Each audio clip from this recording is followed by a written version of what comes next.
الجيولوجيا الطبيعية اسمها أصلا بالإنجليزي فيزيكال جيولوجي أو جيولوجيا فيزيائية. يعني إيه حل الميل؟ يعني في محور مايل على اتنين متعامدين. ثلاثي الميل يعني 3 محاور مش متعامدة مايلين على بعض.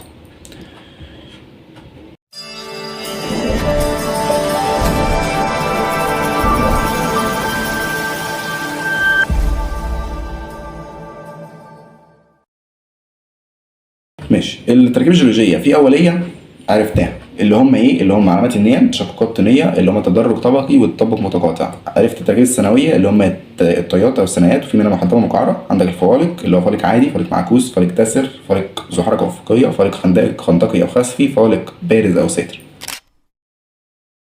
ولكن ال 12 ورقة لم يملك فيهم منهج الجيولوجيا بالكامل. طبعا هحطها لك على جروب التليجرام. خلي بينك وبين ربنا دعوة، وبينك وبين هدفك خطوة. خليك دايما فاكر إن الله لا يضيع أجر من أحسن عملا.